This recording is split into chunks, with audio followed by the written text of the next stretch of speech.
Man, I'm telling you, imposter syndrome is such a thing that I deal with. So here I am, making another video in my car as I drive to the store to get some adhesive to put my temporary crown back on.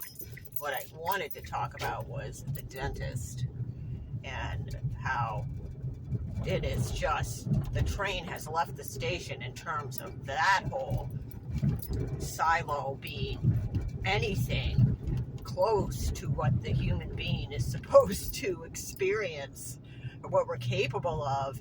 And we have these practices where like within their little own segment, they're very important and they are necessary because of the way our system's set up. But holy crap, I'm laying on my back. I went in last week because I put off getting a lot of dental work done. I had some holistic practices that I had hoped would serve me better than they did. And I'm not saying they didn't help. That's not what I'm on here. Those are for another video. But I didn't really go to the dentist much for most of COVID.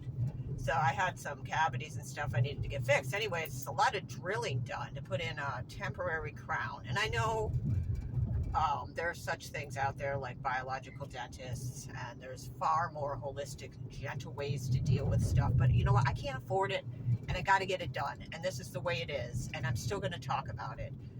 You're not less than if you have to go to the dentist. You're not less than if you have amalgams in your mouth full of God knows what.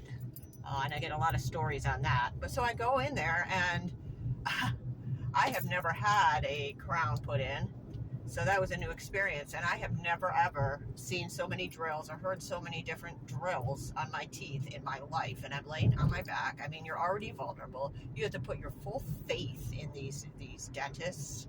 And you do your best to screen them. But it's a lot of, like, he's holding my head like a child. Like, I have to put complete trust that he's holding my head, and he's, and then the other whole piece of it is the nanotech that they're putting in the painkiller, the Novocaine. I've heard that there's a lot of nanotech that goes to the dental elixirs.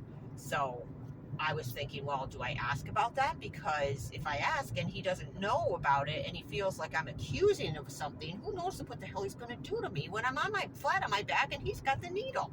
So I didn't mention any of the nanotech. I have my ways of, getting rid of that shit, at least temporarily, because it comes right back. But urine therapy is a good way. Dr. Group.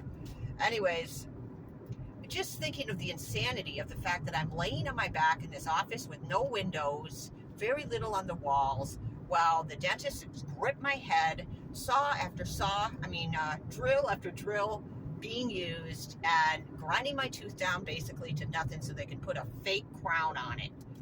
God darn. That is not the way the sacred human was meant to be treated.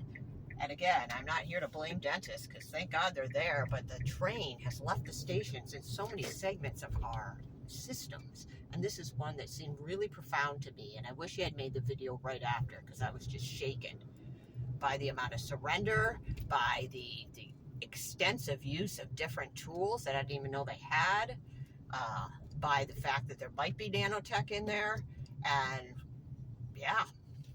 And we'll see how it goes when I go back to get the rest of the stuff done. But I had to come on here and talk about our dental system and the fact that nobody can afford these biological dentists. Well, not nobody, but your average Joe. I don't know. And maybe a bunch of people in the comments are going to tell me of a better way to do it. But right now, that's what I did, and I am going to bitch about it. So